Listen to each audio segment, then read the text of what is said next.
नमस्कार, मैं doctor Sujata Chauhan, associate professor, department of psychology, government college Bassi, आपके सामने पुनः उपस्थित हूँ एक नए टॉपिक के साथ में। टॉपिक का नाम है असामान्य व्यवहारों का नैदानिक वर्गीकरण, या इसी को हम कह सकते हैं diagnostic classification of abnormal behaviour. Topic की शुरुआत करने से पहले हमारे लिए ये जानना आवश्यक है कि असामान्य व्यवहारों का नैदानिक वर्गीकरण से क्या तात्पर्य है।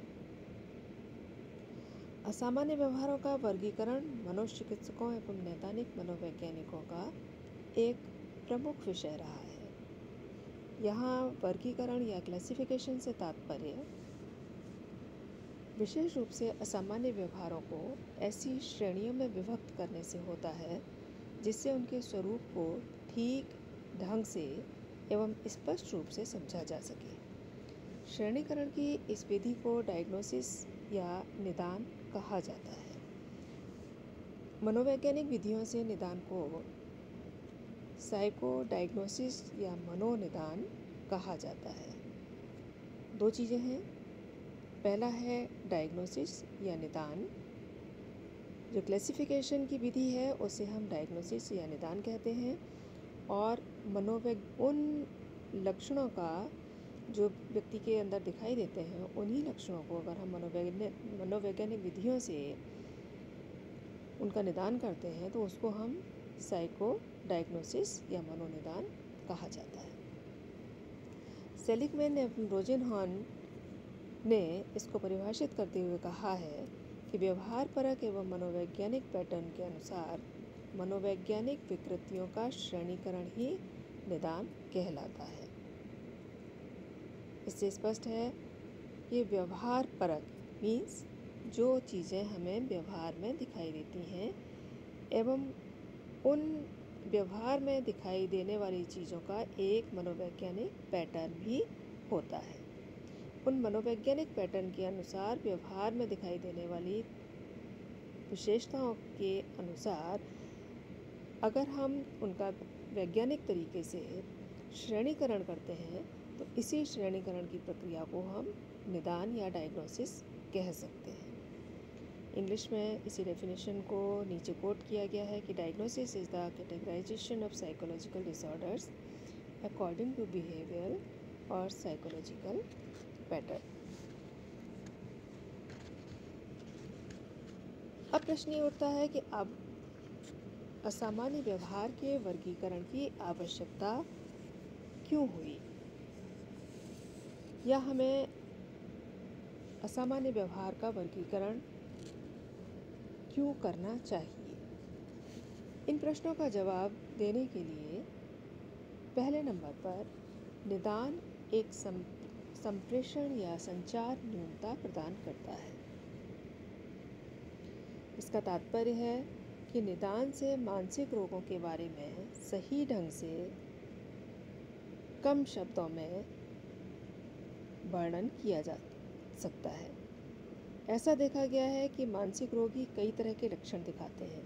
उदाहरण स्वरूप कोई व्यक्ति ऐसा कह सकता है कि वो अपने विचार ढंग से नहीं रख पा रहा है, प्रायः उसे ये अनुभव होता है कि लोग उससे कुछ न कुछ लेने की कोशिश करते रहते हैं, किसी कार्य में मन नहीं लगता, हमेशा तनावग्रस्त रहता है, उसे दृष्टि विभ्रम भी होते हैं।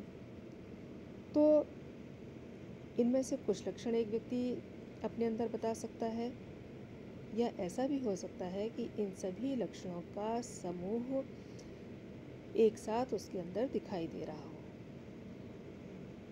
निदान शास्त्री इन सभी तरह के लक्षणों की सूची को याद न रख करके इन सभी संलक्षणों के आधार पर उसे एक ही शब्द में व्यक्त कर सकता है कि इस व्यक्ति में व्यामोही मनोविकलता के लक्षण दिखाई दे रहे हैं, या यह व्यक्ति व्यामोही मनोविकलता से पीड़ित है। दूसरा पॉइंट है, निदान उपचार के बारे में कुछ सूचना देता है। निदान निदान शास्त्री को विशेष तरह के मानसिक रोग के लिए उपयोगी उपचार विधियों पर ही अपना ध्यान देने के लिए बाध्य करता है।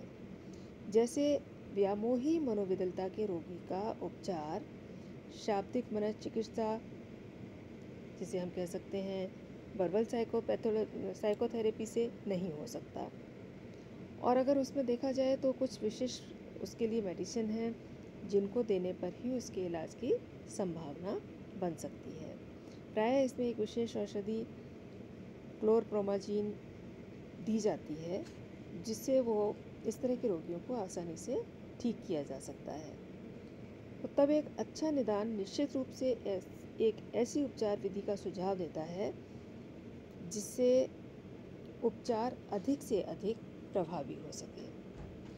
तो सेकंड पॉइंट, निदान उपचार के बारे में कुछ सूचना देता है। नेक्स्ट पॉइंट है, निदान से रोग के कारण के बारे में सूचना मिलती है।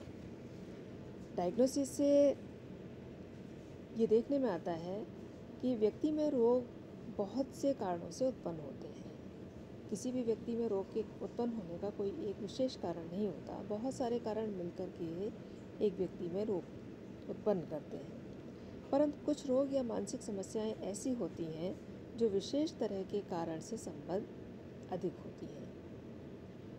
व्यक्ति की दुश्चिंता का कारण आंशिक रूप से दमित इच्छाएं एवं मानसिक संघर्ष है। निदान जान लेने के बाद उसके पीछे छिपे कारणों के बारे में जाना जा सकता है। तो निदान से रोग के कारण के बारे में सूचना मिलती है और हम ये पता लगा सकते हैं कि इस रोग का कारण क्या हो सकता है। अगला पॉइंट, निदान से वैज्ञानिक अनुसंधान में मदद मिलती है। जैसे मनोवैज्ञानिक निदान का मुख्य कारण शायद नैदानिक न होकर के वैज्ञानिक होता है। समान लक्षणों वाले व्यक्तियों को एक साथ समूहबद्ध करके अनुसंधानकर्ता या शोधकर्ता यह सीखने का प्रयास करते हैं कि सचमुच में विकासशील विज्ञान के लिए निदान का ये एक अति महत्वपूर्ण कारण है और इसमें विशेष रूप से कौन कौन से लक्षण कॉमन रूप में व्यक्तियों के बीच में देखने में आ रहे हैं। तो इस तरह के अनुसंधान में मदद मिलती है कि ये कॉमन लक्षण हैं और इन कॉमन लक्षणों के आधार पर यदि हम व्यक्ति के विषय में अध्ययन कर रहे हैं या उस अध्ययन के आधार पर हम उस व्यक्ति विशेष में निदान के संबंध में जान सकते हैं। नेक्स्ट पॉइंट, निदान से तीसरी पार्टी को भुगतान में मदद मिलती है। अब तीसरी पार्टी कौन है और भुगतान में मदद कैसे मिलती है? अक्सर यह देखा गया है कि मनोवैज्ञानिक रोगों के उपचार एवं देखभाल में होने वाले खर्च का आंशिक या पूर्ण रूप से वहन तीसरी पार्टी अर्थात बीमा कंपनियां या मेडिकल संस्थान कभी कभी करते हैं। भारत में तो ये बात कम लागू होती है, परंतु विदेशों में ये चीज़ अधिक देखने को मिलती है। ऐसी परिस्थिति में ऐसी कंपनियों को रोगी के निदान की ज़रूरत पड़ती है ताकि वो समझ सके कि रोगी को सचमुच में देखरेख की कितनी ज़रूरत है। यदि उसमें लक्षणों की अधिकता देखने में आती है तो उसे देखरेख की अधिक आवश्यकता है। यदि उसमें लक्षण कम मात्रा में दिखाई दे रहे हैं तो देखरेख की उतनी अधिक आवश्यकता नहीं होती और उस पर आने वाले खर्च को तीसरी पार्टी मीन्स बीमा कंपनियां जो वहन करती हैं वो इसी आधार पर वहन करती हैं कि रोग की तीव्रता कितनी है या उसमें रोग के लक्षण कितने हैं। तो इस तरह से अगर देखा जाए तो निदान मनोवैज्ञानिक उपचार के अर्थशास्त्र के लिए भी अत्यंत आवश्यक है।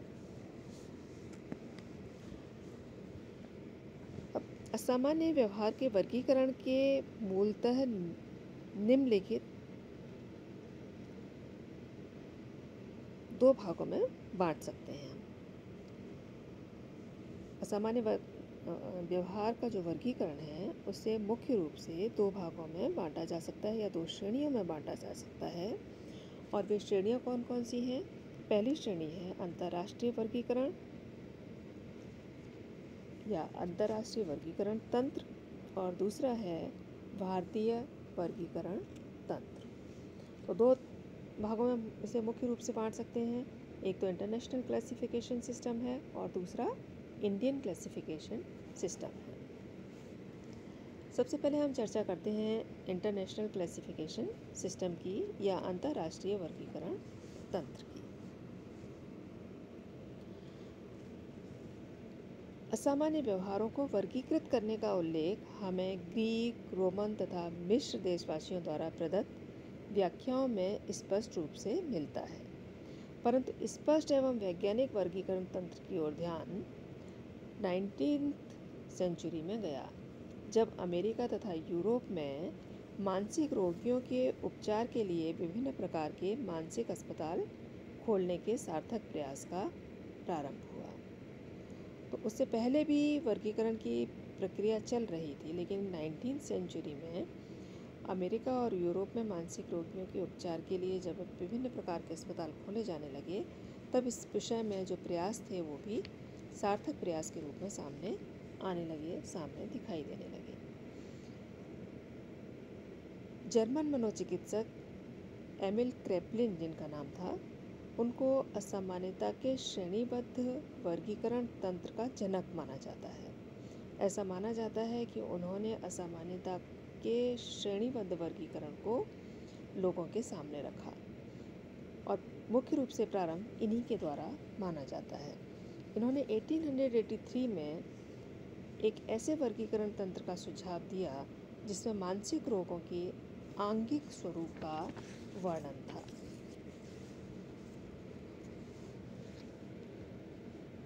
उसके बाद क्रेपलिन ने विशेष रूप से अगर देखें तो यहाँ ये क्लासिफिकेशन चल रहा था जो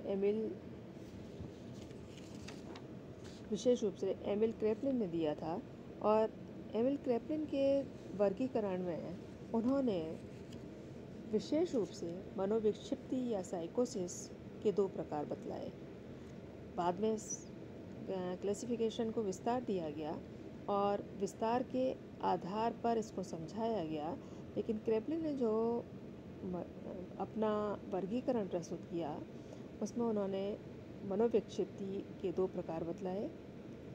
वे दो प्रकार, पहला प्रकार कहलाया डिमेंशिया प्रेकॉक्स और इसी को नाम दिया गया मनोविदिलता, और दूसरा प्रकार उन्होंने बताया उत्साही विषादी मनोविक्षिप्ति।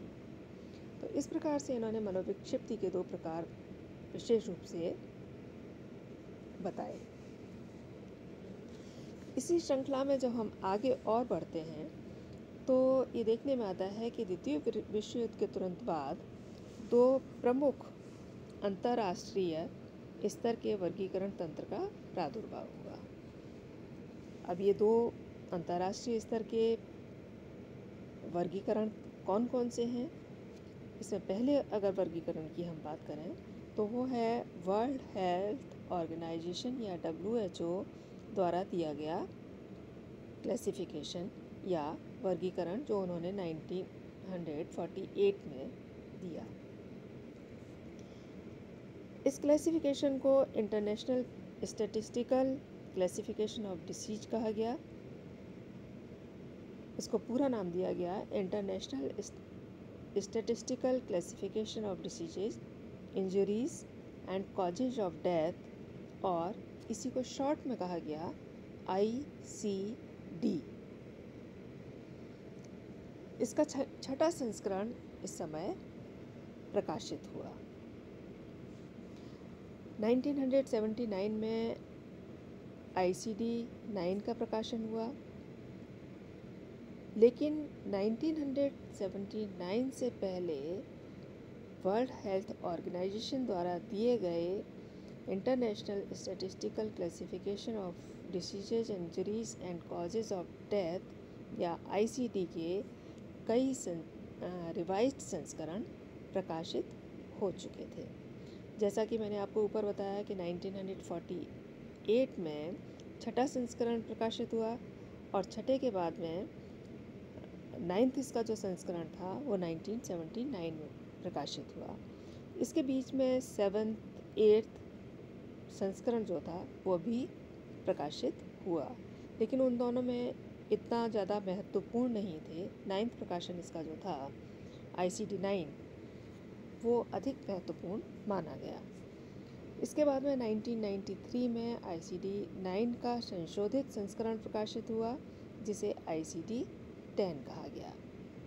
आपके सिलेबस में विशेष रूप से 1993 में प्रकाशित ICD 9 का जो संशोधित संस्करण है जिसे ICD 10 कहा गया है, यह विशेष रूप से आपके सिलेबस में शामिल है। इसी का दूसरा जो वर्गीकरण था, उस वर्गीकरण वो अमेरिकन साइकेट्रिक एसोसिएशन या अमेरिकन मनोचिकित्सक संघ द्वारा दिया गया था, और ये क्लासिफिकेशन 1952 में प्रकाशित हुआ। 1952 में प्रकाशित होने वाले इस क्लासिफिकेशन को diagnostic and statistical manual of mental disorders या शॉर्ट में इसी को कहें हम DSM फर्स्ट का नाम दिया गया। DSM first means D for diagnostic, S for and statistical, M for manual of mental disorders। इसके भी बहुत सारे संशोधित संस्करण प्रकाशन में आए। 1960 में संशोधित DSM सेकंड का प्रकाशन हुआ। 1980 में संशोधित प्रारूप आया इसका, DSM थर्ड का प्रकाशन हुआ। 1994 में DSM 4 का प्रकाशन हुआ।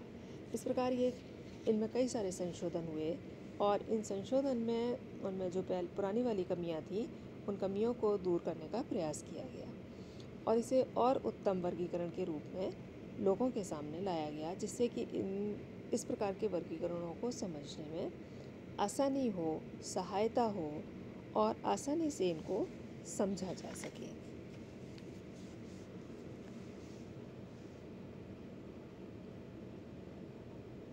कैंडेल ने 1991 के अनुसार DSM 4 तथा WHO के ICD 10 में मानसिक रोगों के प्रकाशित वर्गीकरण कई दृष्टिकोणों से लगभग एक समान है। तो कैंडेल कहते हैं कि DSM 4 और WHO का जो ICD 10 था, इन दोनों में जिस तरह का क्लासिफिकेशन रखा गया है ये काफ़ी कुछ मिलता जुलता है। इन दोनों वर्गीकरण तंत्रों के विभिन्न श्रेणियों में यथासंभव संगतता बनाए रखने का भरसक प्रयास किया गया है। अब जैसा कि आप देख रहे हैं कि DSM 4 ये आगे लिखा हुआ है TR, text revision. Text revision का मतलब है DSM 4 का जो रिवाइज्ड संस्करण है वो भी अब वर्तमान में हमारे सामने है, जिसे नाम दिया गया है DSM 4। DSM 4 में जो कमियां थी उसे DSM 4 TR या टेक्स्ट रिवीजन के द्वारा उन कमियों को दूर करने का प्रयास किया गया है जो DSM 4 में थी। DSM मतलब diagnostic and statistical manual of mental disorder, जिसे आप संक्षेप में DSM के नाम से समझ सकते हैं। इस जो रिवाइज्ड क्लासिफिकेशन था, इसमें इन्होंने इसके 5 आयाम बताए, और उन्होंने कहा कि इसके जो 5 आयाम हैं उन 5 आयामों के आधार पर हम नैदानिक असामान्य व्यवहार के नैदानिक कारणों का या सामान्य व्यवहार का नैदानिक वर्गीकरण हम कर सकते हैं। पहले आयाम में उन्होंने रखा, उनका कहना था कि आयाम फर्स्ट में हम नैदानिक संलक्षणों को शामिल कर सकते हैं। नैदानिक संलक्षण से क्या तात्पर्य है? नैदानिक संलक्षण से तात्पर्य है यहाँ पर classical clinical syndromes. Clinical syndrome का क्या मतलब है? उनका कहना था कि इस आयाम में व्यक्तित्व विकृतियों तथा मानसिक मंदता को छोड़ करके जितने भी पर्सनैलिटी डिसऑर्डर्स हैं, अगर हम उन्हें छोड़ दें और मेंटल रिटार्डेशन या मानसिक मंदता से संबंधित जो चीज़ें हैं या जो क्लासिफिकेशन है, उनको अगर हम छोड़ दें तो 16 मानसिक रोगों का संग्रह इस एक्सिस 1 पर किया गया है। इनमें विशेष रूप से दुश्चिंता विकृतियाँ, मनोविकलता, प्रमुख विषाद, द्विध्रुवीय मनस्थित विकृतियाँ आदि प्रमुख हैं। अभी आपको शायद ये टर्म्स उतना अच्छी तरह समझ में नहीं आए, क्योंकि इनके विषय में हम विस्तार से अगले टॉपिक में चर्चा करेंगे, लेकिन यहाँ हम इनका संक्षेप वर्णन दे रहे हैं कि नैदानिक जो आयाम फर्स्ट है या इसका एक्सिस 1 है, उसमें हमने नैदानिक संलक्षणों की बात की है। नैदानिक संलक्षणों में विशेष रूप से दुश्चिंता विकृतियाँ, मनोविकलता, प्रमुख विषाद, द्विध्रुवीय मनस्थिति विकृतियाँ आदि प्रमुख रूप से इसमें शामिल की गई हैं। इस आयाम में उन अवस्थाओं को भी रखा गया है जिन्हें मानसिक रोग तो नहीं कहा जा सकता है, परंतु फिर भी उनके लिए व्यक्ति को उपचार की ज़रूरत होती है। इसमें स्कूल, वैवाहिक तथा व्यावसायिक समस्याएं जो मनोवैज्ञानिक स्रोतों से उत्पन्न नहीं होती हैं को भी शामिल किया गया है। तो इस प्रकार से नैदानिक संलक्षण में जो उसकी विशेषताएं हैं, किन किन चीज़ों को शामिल किया है, ये मैंने आपको एक्सप्लेन किया। अब है इसका एक्सिस 2 या आयाम द्वितीय, और आयाम द्वितीय को उन्होंने नाम दिया व्यक्तित्व विकृतियाँ तथा मानसिक मंदता या personality disorders and mental retardation. इस श्रेणी में विशेष रूप से उन विकृतियों को रखा गया है जो बाल्यावस्था या किशोरावस्था में सामान्यतः प्रारंभ होती हैं और किशोरावस्था या बाल्यावस्था से प्रारंभ होकर वयस्कावस्था तक या एडल्टहुड तक स्थायी रूप ले लेती हैं। इसमें उन्होंने 10 तरह के व्यक्तित्व विकृतियों को शामिल किया और इसमें पर्सनैलिटी डिसऑर्डर्स भी थे तथा मानसिक मंदता या मेंटल रिटार्डेशन को भी इसमें शामिल किया गया। प्रायः ऐसी विकृतियों की उपेक्षा मनुष्य चिकित्सकों द्वारा की जाती थी।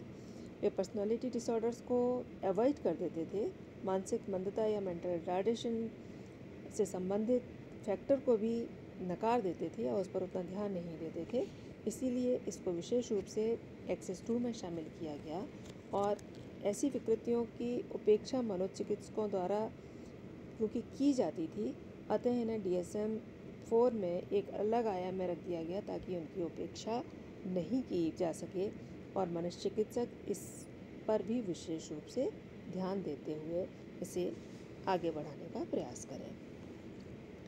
नेक्स्ट है आयाम थर्ड या एक्सिस 3, सामान्य चिकित्सकीय अवस्था। एक्सिस 3 पर उन्होंने उन जनरल मेडिकल कंडीशंस को रखा जिनके आधार पर हम इन्हें समझ सकते हैं। उन्होंने कहा कि इस आयाम में उन सभी चिकित्सकीय समस्याओं को रखा गया है, चिकित्सा कर सकने योग्य और वो सारी की सारी समस्याएं इस आयाम पर, इस एक्सिस पर शामिल की गई हैं जो कि मनोवैज्ञानिक रोग उत्पन्न करने में सहायक हो सकती हैं। तो एक्सिस 3 पर वे सभी चिकित्सकीय समस्याएं शामिल हैं जो कि किसी भी मनोवैज्ञानिक रोग की उत्पत्ति में सहायक हो सकती हैं। नेक्स्ट एक्सिस 4, मनोसामाजिक एवं पर्यावरणीय समस्याएं। मनोसामाजिक एवं पर्यावरणीय समस्याओं से क्या तात्पर्य है? वो कहते हैं कि इस आयाम के तहत उन कारकों पर विचार किया गया है, उन फैक्टर्स पर विशेष रूप से ध्यान दिया गया है जो पिछले कुछ वर्षों से व्यक्ति के लिए समस्या का स्रोत रही है या भविष्य में होने वाली संभावित समस्याएं या तो पास्ट में रही हैं या नियर फ्यूचर में आने वाली हैं। जैसे फॉर एग्जांपल किसी व्यक्ति का रिटायरमेंट होने वाला है तो आफ्टर रिटायरमेंट उसके साथ में क्या प्रॉब्लम्स आएंगी और किस तरह की सोशल एवं मेंटल परिस्थितियाँ उसको फेस करनी पड़ेंगी। तो हमारा जो मानसिक एवं सामाजिक पर्यावरण है उससे संबंधित जो समस्याएं हैं उनको इसमें शामिल किया गया है। अगर कोई व्यक्ति रिटायर हो रहा है तो उस रिटायरमेंट के कारण उस व्यक्ति का वर्तमान जैसा चल रहा है उसके साथ ही उसमें क्या क्या कठिनाइयाँ बढ़ जाएंगी, इस पर विचार किया जाता है। अतः यह आयाम वैसे मनोसामाजिक एवं पर्यावरणीय आसेदकों या स्ट्रेसर्स, तनाव उत्पन्न करने वाली क्रियाओं को जो मानसिक विकृति के निदान एवं उपचार को प्रभावित कर सकते हैं को समझने का एक चेकलिस्ट के रूप में है। नेक्स्ट है आयाम 5 या एक्सिस 5। ये क्या है? कार्यों का संपूर्ण मूल्यांकन। इस आयाम के तहत व्यक्ति के समायोजी कार्यों के स्तर का मापन होता है। इस तरह के मूल्यांकन में 3 कारकों पर अधिक बल डाला गया है। पहला है परिवार एवं दोस्तों के साथ सामाजिक संबंध, पेशेवर कार्यवाही, खाली समय का उपयोग। इन 3 के आधार पर इसको समझने का प्रयास किया गया है कि उसका परिवार एवं दोस्तों के साथ संबंध, सामाजिक संबंध किस प्रकार के हैं और ऑक्यूपेशनल फंक्शनिंग उसकी किस प्रकार की है तथा खाली समय का उपयोग एक व्यक्ति किस प्रकार से करता है। तो यहाँ कार्यों का संपूर्ण मूल्यांकन किया गया है कि जो व्यक्ति एक कार्य करता है उन सभी कार्यों का मूल्यांकन इस आयाम पर किया गया है। इस आयाम के तहत इन तीनों क्षेत्रों का मापन एक 100 बिंदु मापनी पर होता है, जिसमें 1 नंबर पर जिन फैक्टर्स को शामिल किया गया है वो बहुत ही निम्न या लो को इंडिकेट करते हैं तथा 100 बहुत उच्च का संकेत करता है। तो नंबर 1 पर सबसे लो है या बहुत निम्न है स्तर, और जैसे जैसे नंबर बढ़ते चले जाते हैं वैसे वैसे उसका स्तर उच्च होता चला जाता है और 100 जो है इसमें सबसे उच्च स्तर का संकेत करता है। अब अगर देखा जाए तो आयाम 1 तथा आयाम 2 में कुल मिलाकर लगभग 250 या के करीब मानसिक रोगों की नैदानिक श्रेणियों का वर्णन किया गया है, जिन्हें मूलतः 18 प्रमुख शीर्षकों में बांटा गया है। आयाम 1 के तहत 16 मानसिक रोगों की प्रमुख श्रेणियों को तथा आयाम 2 के तहत 2 मानसिक रोगों की श्रेणी को रखा गया है। इन सभी का संक्षिप्त विवरण आगे हम दे रहे हैं। यहाँ अभी हम इनके लक्षणों के विषय में बहुत ज़्यादा चर्चा नहीं करेंगे। यहाँ अभी हम केवल इनके नामों को जानने का प्रयास करेंगे कि आयाम 1 के तहत रखे जाने वाले प्रमुख मानसिक रोग कौन से हैं और आयाम 2 के तहत रखे जाने वाले प्रमुख मानसिक रोग कौन से हैं। जैसा कि मैंने अभी आपको ऊपर बताया कि आयाम 1 के तहत रखे जाने वाले प्रमुख मानसिक रोगों की संख्या 16 है। इनमें कौन कौन से मानसिक रोग हैं? पहले नंबर पर है दुश्चिंता विकृतियाँ, मनोविच्छेदी विकृतियाँ, काय प्रारूप विकृतियाँ। दुश्चिंता मतलब चिंता से संबंधित, मनोविच्छेदी विकृतियाँ काय प्रारूप अपने स्वयं की काया को लेकर के, बॉडी को लेकर के जो विकृतियाँ हैं उन विकृतियों को इसमें शामिल किया गया है। मनोविदलता एवं अन्य मनोविक्षिप्त विकृतियाँ अगले पॉइंट पर हैं शामिल। फिर है मनः स्थिति विकृतियाँ। नेक्स्ट लैंगिक एवं लिंग पहचान विकृतियाँ। अगले पॉइंट पर नींद विकृतियाँ, भक्षण विकृतियाँ या खाने से संबंधित विकृतियाँ। फिर कृत्रिम या नकली विकृतियाँ। कृत्रिम से तात्पर्य है यहाँ पर कि जो वास्तव में जो लक्षण दिखाई दे रहे हैं उससे संबंधित कोई विकृति नहीं है, लेकिन लक्षण उस विकृति के दिखाई दे रहे हैं। जैसे व्यक्ति के शरीर में पैरालिसिस के सिम्टम्स होना, व्यक्ति के शरीर का कोई अंग निष्क्रिय हो जाना, कार्य न करना। लेकिन अगर हम उसको फिजियोलॉजिकली देखें तो उसमें उस तरह की किसी भी असामान्यता के लक्षण, शारीरिक लक्षण नहीं मिलना। फिर समायोजन संबंधी विकृतियाँ, आवेग नियंत्रण से संबंधित विकृतियाँ, द्रव्य संबंधी विकृतियाँ, शैशवावस्था, बाल्यावस्था या किशोरावस्था संबंधी विकृतियाँ, डिलेरियम, डिमेंशिया, एमनेस्टिक एवं अन्य संज्ञानात्मक विकृतियाँ, सामान्य मेडिकल अवस्थाओं के कारण उत्पन्न मानसिक विकृतियाँ, और लास्ट में उन्होंने 16 नंबर पर रखा है अन्य ऐसी अवस्थाएं जिन पर नैदानिक ध्यान दिया जा सकता है। तो इस तरह से इन सभी 16 विकृतियों को उन्होंने एक्सिस 1 में या आयाम 1 में शामिल किया है। आगे आयाम 2 पर अगर हम देखें तो आयाम 2 के तहत रखी जाने वाले मानसिक रोगों को मैंने आपको पहले भी बताया कि इसमें 2 प्रकार के विशेष रूप से मानसिक रोगों को रखा गया है। पहले व्यक्तित्व से संबंधित विकृतियाँ या पर्सनैलिटी डिसऑर्डर। इस श्रेणी में 10 तरह की व्यक्तित्व विकृतियों को रखा गया है। प्रमुख विकृतियाँ इस प्रकार से हैं: स्थिर व्यामोही व्यक्तित्व विकृति, हिस्ट्रियोनिक व्यक्तित्व विकृति, समाज विरोधी व्यक्तित्व विकृति, मनोग्रसित बाध्यता व्यक्तित्व विकृति आदि। इनकी संख्या कुल मिलाकर के 10 है, लेकिन 10 में से जो मुख्य रूप से सामने आती हैं उनके नाम मैंने आपको ऊपर बताए हैं, उनके विषय में मैंने आपको इनके ऊपर बताया है। व्यक्तित्व विकृतियों के बाद में दूसरी है मानसिक मंदता या मेंटल रिटार्डेशन। इस मेंटल रिटार्डेशन में उन बच्चों को रखा गया है जिनकी बौद्धिक क्षमता प्रायः औसत से कम होती है। क्योंकि इनकी बौद्धिक क्षमता औसत से कम होती है, अतः इनमें समायोजन संबंधी व्यवहार का अभाव देखने में आता है और इन बच्चों का या इस प्रकार के व्यक्तियों का समायोजन अधिकांशतः सही नहीं पाया जाता। तो इस प्रकार से अगर देखें तो यहाँ मैंने, क्योंकि इन सभी पांचों एक्सेस को मैंने पहले ही एक्सप्लेन किया है, तो यहाँ विशेष रूप से मैंने एक्सेस 1 और एक्सेस 2 में कौन कौन से विकृतियों को शामिल किया है, उन विकृतियों के संबंध में मैंने यहाँ पर चर्चा की। तो इस प्रकार से अगर हम देखें तो स्पष्ट हुआ कि DSM-4 TR में मानसिक रोगों को मुख्य रूप से 18 नैदानिक श्रेणियों में बांटकर वर्गीकृत किया गया है। इसकी प्रमुख विशेषता यह है कि इसमें DSM-3 या DSM-3 रिवाइज्ड जो DSM-3 है उसी की तरह प्रत्येक मानसिक रोग की पहचान के लिए कुछ विशेषताओं या कसौटियों का निर्माण किया गया है।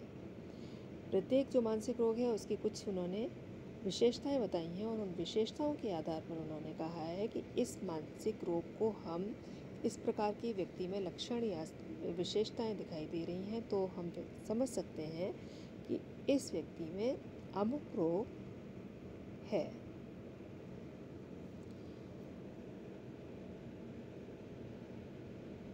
इन्हीं कसौटियों के आधार पर कोई भी निदान शास्त्री आसानी से वस्तुनिष्ठ निष्कर्ष पर पहुंच सकता है तथा इन्हीं नैदानिक कसौटियों के आधार पर हम किसी भी व्यक्ति में लक्षणों के आधार पर ये समझ सकते हैं कि वो किस प्रकार के मानसिक रोग से या असामान्यता से पीड़ित है।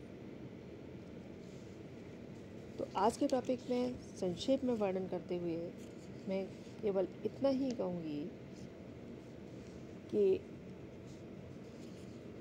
मानसिक रोगों की असामान्यता के वर्गीकरण के लिए विशेष रूप से जो नैदानिक वर्गीकरण दिया गया है असामान्य व्यवहारों का, उसको हम DSM-4